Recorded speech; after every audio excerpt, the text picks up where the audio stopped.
The Legends of King Arthur and His Knights. Chapter 2. Chapter 2. The Miracle of the Sword and Stone and the Coronation of King Arthur the Sword Excalibur. The War with the 11 Kings. Now Arthur the Prince had all this time been nourished in Sir Ector's house as his own son, and was fair and tall and comely, being of the age of 15 years, great in strength, gentle in manner, and accomplished in all exercises proper for the training of a knight. But as yet he knew not of his father, for Merlin had so dealt that none save Uther and himself knew aught about him. Wherefore it befell that many of the knights and barons who heard King Uther speak before his death and call his son Arthur his successor were in great amazement, and some doubted and others were displeased. Anon the chief lords and princes set forth each to his own land, and raising armed men and multitudes of followers, determined every one to gain the crown for himself, for they said in their hearts, "If there be any such a son at all as he of whom this wizard forced the king to speak, who are we that a beardless boy should have rule over us?" So the land stood long in great peril, for every lord and baron sought but his own advantage, and the Saxons, growing ever more adventurous, wasted and overran the towns and villages in every part. Then Merlin went to Bryce, the Archbishop of Canterbury, and advised him to require all the earls and barons of the realm and all knights and gentlemen at arms to come to him at London before Christmas, under pain of cursing, that they might learn the will of heaven who should be king. This, therefore, the Archbishop did, and upon Christmas Eve were met together in London all the greatest princes, lords, and barons, and long before day they prayed in St. Paul's Church. And the Archbishop besought heaven for a sign who should be lawful king of all the realm. And as they prayed, there was seen in the churchyard, set straight before the doorways of the church, a huge square stone having a naked sword stuck in the midst of it. And on the sword was written in letters of gold, "Whoso pulleth out the sword from the stone is born the rightful king of Britain." At this all the people wondered greatly, and when Mass was over, the nobles, knights, and princes ran out eagerly from the church to see the stone and sword, and a law was forthwith made that whoso should pull out the sword should be acknowledged straightway king of Britain. Then many knights and barons pulled at the sword with all their might, and some of them tried many times, but none could stir or move it. When all had tried in vain, the Archbishop declared the man whom heaven had chosen was not yet there. But God said he will doubtless make him known ere many days.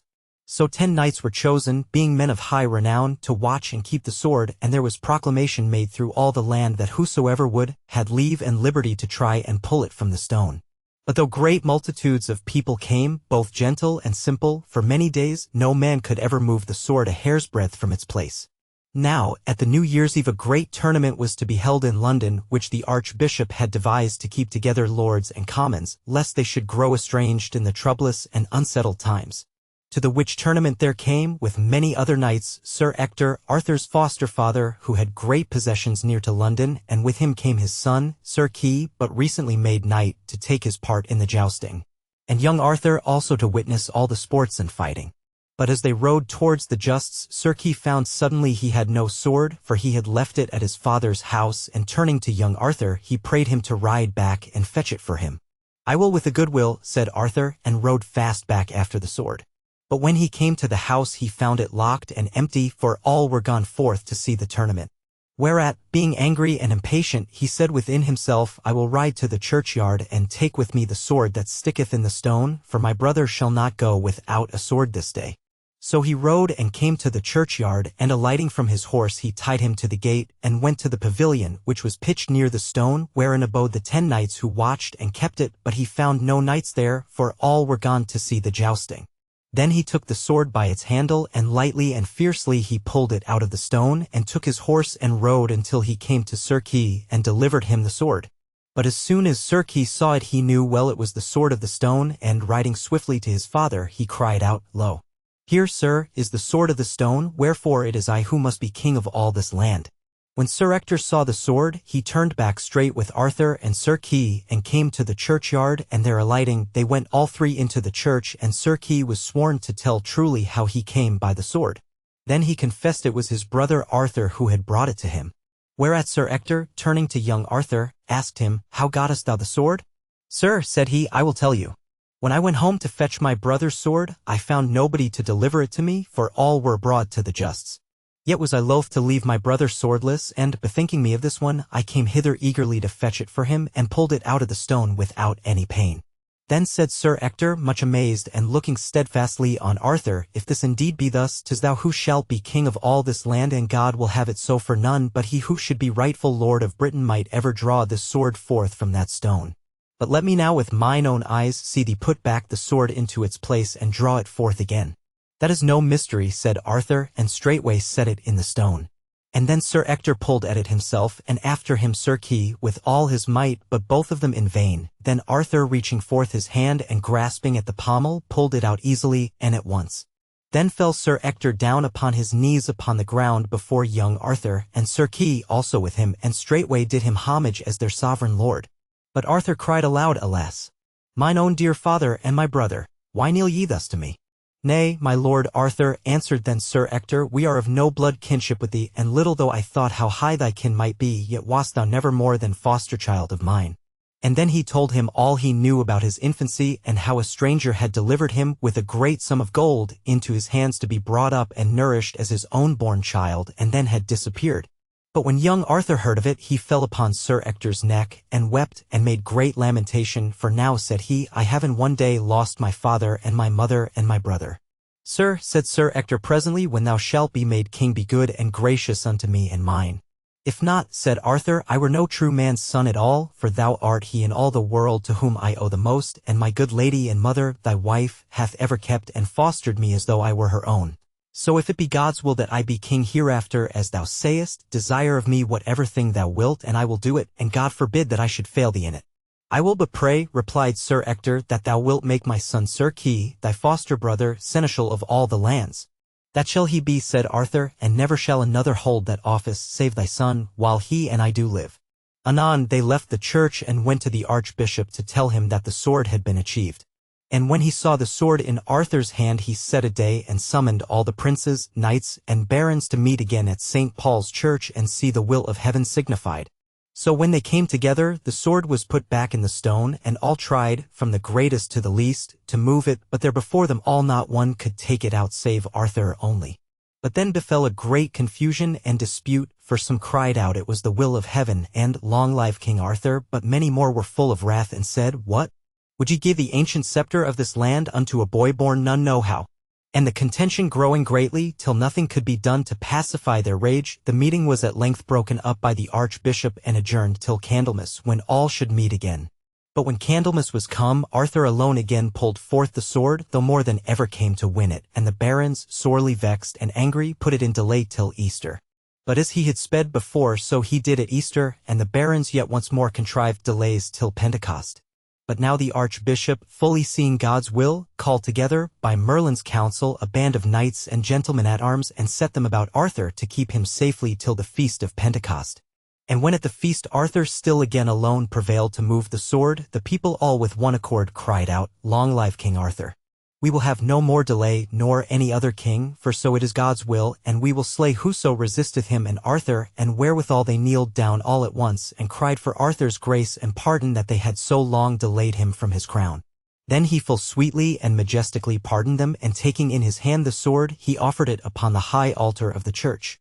Anon was he solemnly knighted with great pomp by the most famous knight there present, and the crown was placed upon his head, and, having taken oath to all the people, lords and commons, to be true king and deal injustice only unto his life's end, he received homage and service from all the barons who held lands and castles from the crown. Then he made Sir Kay, High Steward of England, and Sir Badwaine of Britain, Constable, and Sir Ulfius, Chamberlain, and after this, with all his court and a great retinue of knights and armed men, he journeyed into Wales, and was crowned again in the old city of Caerleon upon Usk. Meanwhile those knights and barons who had so long delayed him from the crown, met together and went up to the coronation feast at Caerleon, as if to do him homage, and there they ate and drank such things as were set before them at the royal banquet, sitting with the others in the great hall. But when after the banquet Arthur began, according to the ancient royal custom, to bestow great boons and fiefs on whom he would, they all with one accord rose up and scornfully refused his gifts, crying that they would take nothing from a beardless boy come of low or unknown birth, but would instead give him good gifts of hard sword strokes between neck and shoulders. Whereat arose a deadly tumult in the hall, and every man there made him ready to fight. But Arthur leaped up as a flame of fire against them, and all his knights and barons drawing their swords rushed after him upon them and began a full sword battle, and presently the king's party prevailed and drave the rebels from the hall and from the city, closing the gates behind them, and King Arthur brake his sword upon them in his eagerness and rage. But amongst them were 6 kings of great renown and might, who more than all raged against Arthur and determined to destroy him, namely, King Lot, King Nanters, King Urien, King Carados, King Iter, and King Anguizan. These 6, therefore, joining their armies together, laid close siege to the city of Caerleon, wherefrom King Arthur had so shamefully driven them.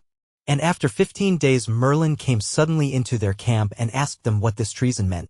Then he declared to them that Arthur was no base adventurer, but King Uther's son, whom they were bound to serve and honor, even though heaven had not vouchsafed the wondrous miracle of the sword. Some of the kings, when they heard Merlin speak thus, marveled and believed him, but others, as King Lot, laughed him and his words to scorn, and mocked him for a conjurer and wizard. But it was agreed with Merlin that Arthur should come forth and speak with the kings. So he went forth to them to the city gate, and with him the archbishop and Merlin, and Sir Kay, Sir Brastias, and a great company of others.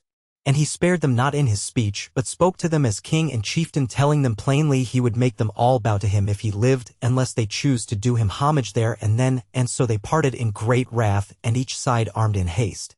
What will ye do? Said Merlin to the kings, ye had best hold your hands, for were ye 10 times as many ye should not prevail. Shall we be afraid of a dream reader? Quoth King Lot in scorn. With that Merlin vanished away and came to King Arthur. Then Arthur said to Merlin, I have need now of a sword that shall chastise these rebels terribly. Come then with me, said Merlin, for hard by there is a sword that I can gain for thee. So they rode out that night till they came to a fair and broad lake, and in the midst of it King Arthur saw an arm thrust up, clothed in white samite, and holding a great sword in the hand. Lo! Yonder is the sword I spoke of, said Merlin. Then saw they a damsel floating on the lake in the moonlight. What damsel is that? Said the king. The lady of the lake, said Merlin, for upon this lake there is a rock, and on the rock a noble palace, where she abideth, and she will come towards thee presently. Thou shalt ask her courteously for the sword. Therewith the damsel came to King Arthur, and saluted him, and he saluted her, and said, Lady, what sword is that the arm holdeth above the water? I would that it were mine, for I have no sword. Sir King, said the lady of the lake, that sword is mine, and if thou wilt give me in return a gift whenever I shall ask it of thee, thou shalt have it. By my faith, said he, I will give thee any gift that thou shalt ask. Well, said the damsel, go into yonder barge, and row thyself unto the sword, and take it and the scabbard with thee, and I will ask my gift of thee when I see my time. So King Arthur and Merlin alighted, and tied their horses to 2 trees, and went into the barge, and when they came to the sword that the hand held, King Arthur took it by the handle and bore it with him, and the arm and hand went down under the water. And so they came back to land and rode again to Caerleon. On the morrow Merlin bade King Arthur to set fiercely on the enemy, and in the meanwhile 300 good knights went over to King Arthur from the rebels' side. Then at the spring of day, when they had scarce left their tents, he fell on them with might and main, and Sir Badwaine, Sir Kay, and Sir Brastias slew on the right hand and on the left marvelously, and ever in the thickest of the fight King Arthur raged like a young lion, and laid on with his sword, and did wondrous deeds of arms to the joy and admiration of the knights and barons who beheld him. Then King Lot, King Carados, and the king of the 100 knights who also rode with them going round to the rear, set on King Arthur fiercely from behind, but Arthur, turning to his knights, fought ever in the foremost press until his horse was slain beneath him. At that, King Lot rode furiously at him and smote him down, but rising straightway, and being set again on horseback, he drew his sword Excalibur that he had gained by Merlin from the lady of the lake, which shining brightly as the light of 30 torches, dazzled the eyes of his enemies.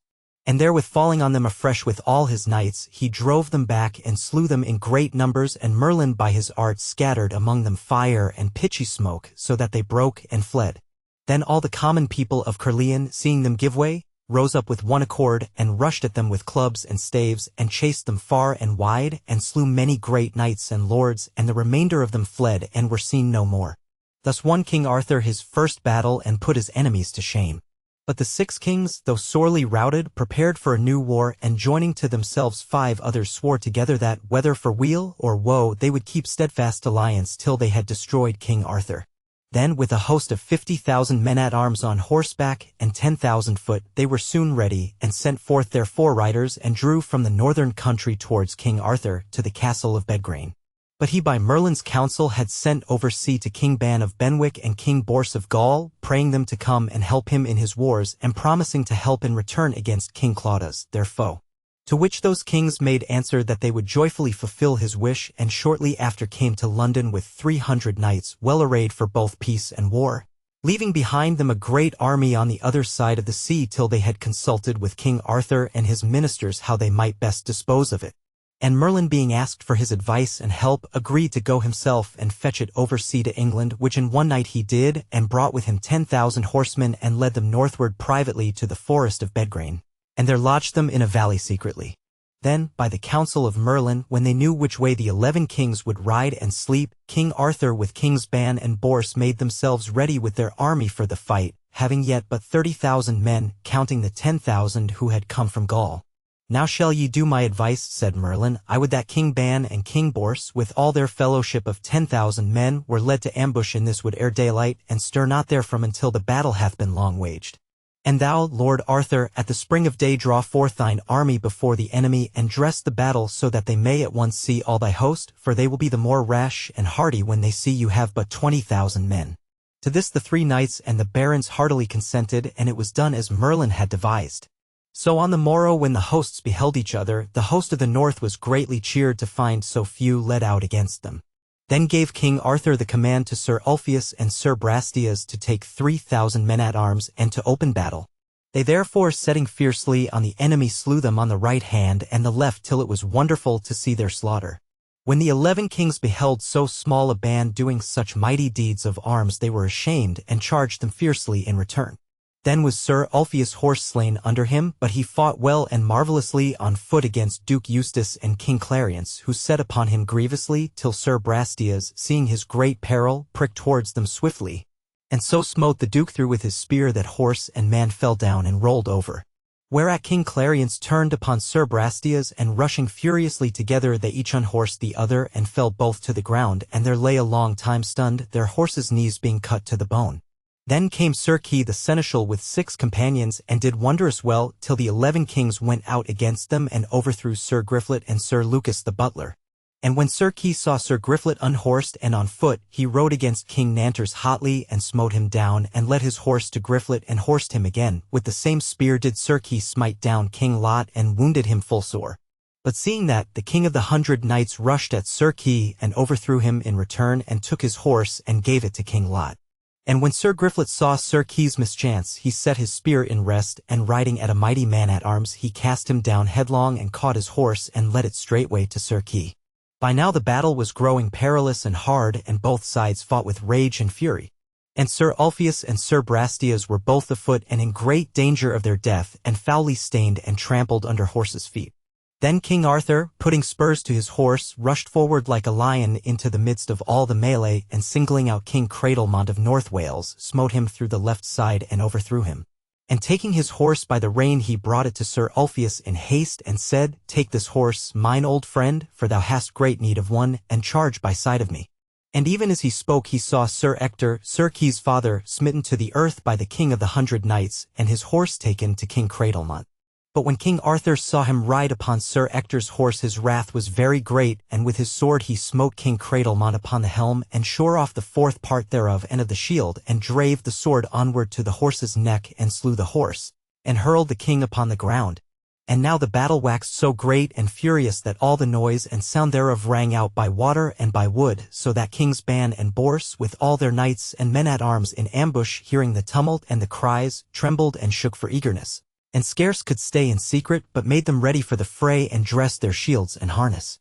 But when King Arthur saw the fury of the enemy, he raged like a mad lion, and stirred and drove his horse now here, now there, to the right hand and to the left, and stayed not in his wrath till he had slain full 20 knights.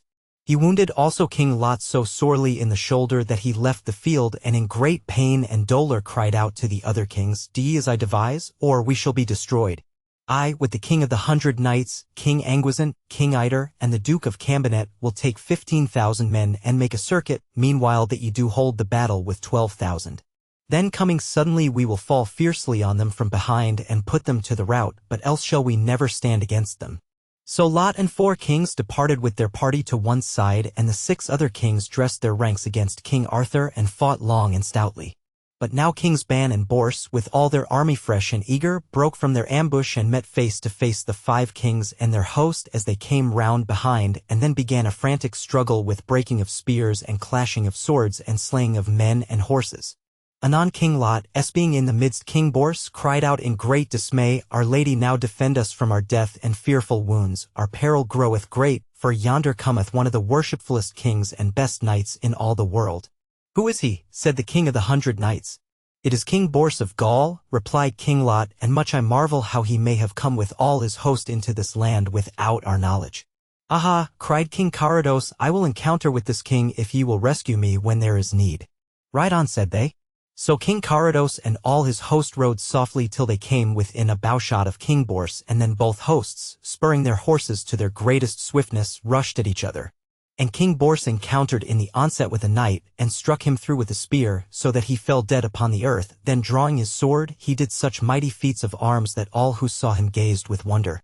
Anon King Ban came also forth upon the field with all his knights, and added yet more fury, sound, and slaughter, till at length both hosts of the 11 kings began to quake, and drawing all together into one body, they prepared to meet the worst, while a great multitude already fled. Then said King Lot, Lords, we must take yet other means, or worse loss still awaits us. See ye not what people we have lost in waiting on the footmen, and that it costs 10 horsemen to save one of them? Therefore it is my counsel to put away our footmen from us, for it is almost night, and King Arthur will not stay to slaughter them. So they can save their lives in this great wood hard by. Then let us gather into one band all the horsemen that remain, and whoso breaketh rank or leaveth us, let him be straightway slain by him that seeth him, for it is better that we slay a coward than through a coward be all slain. How say ye? Said King Lot, Answer me, all ye kings. It is well said, replied they all. And swearing they would never fail each other, they mended and set right their armor and their shields, and took new spears and set them steadfastly against their thighs, waiting, and so stood still as a clump of trees stands on the plain, and no assaults could shake them. They held so hard together, which when King Arthur saw he marveled greatly and was very wroth. Yet, cried he, I may not blame them, by my faith, for they do as brave men ought to do, and are the best fighting men and knights of most prowess that I ever saw or heard tell of. And so said also Kings Ban and Bors, and praised them greatly for their noble chivalry. But now came 40 noble knights out of King Arthur's host, and prayed that he would suffer them to break the enemy. And when they were allowed, they rode forth with their spears upon their thighs, and spurred their horses to their hottest. Then the 11 kings, with a party of their knights, rushed with set spears as fast and mightily to meet them, and when they were encountered, all the crash and splinter of their spears and armor rang with a mighty din. And so fierce and bloody was their onset that in all that day there had been no such cruel press and rage and smiting. At that same moment rode fiercely into the thickest of the struggle King Arthur and Kings Ban and Bors, and slew downright on both hands right and left, until their horses went in blood up to the fetlocks. And while the slaughter and the noise and shouting were at their greatest, suddenly there came down through the battle Merlin the wizard, upon a great black horse, and riding to King Arthur, he cried out, Alas, my lord! Will ye have never done? Of 60,000 have you left but 15,000 men alive. Is it not time to stay this slaying? For God is ill-pleased with ye that ye have never ended, and yonder kings shall not be altogether overthrown this time. But if you fall upon them any more, the fortune of this day will turn and go to them. Withdraw, Lord, therefore, to thy lodging, and there now take thy rest, for today thou hast won a great victory and overcome the noblest chivalry of all the world. And now for many years those kings shall not disturb thee. Therefore, I tell thee, fear them no more, for now they are sore beaten and have nothing left them but their honor, and why shouldest thou slay them to take that? Then said King Arthur, Thou sayest well, and I will take thy counsel. With that he cried out, Ho, for the battle to cease, and sent forth heralds through the field to stay more fighting. And gathering all the spoil, he gave it not amongst his own host, but to Kings Ban and Bors and all their knights and men-at-arms, that he might treat them with the greater courtesy as strangers. Then Merlin took his leave of Arthur and the 2 other kings, and went to see his master, Blaise, a holy hermit dwelling in Northumberland, who had nourished him through all his youth. And Blaise was passing glad to see him, for there was a great love ever between them, and Merlin told him how King Arthur had sped in the battle, and how it had ended, and told him the names of every king and knight of worship who was there. So Blaise wrote down the battle, word for word, as Merlin told him, and in the same way ever after all the battles of King Arthur's days Merlin caused Blaise, his master, to record.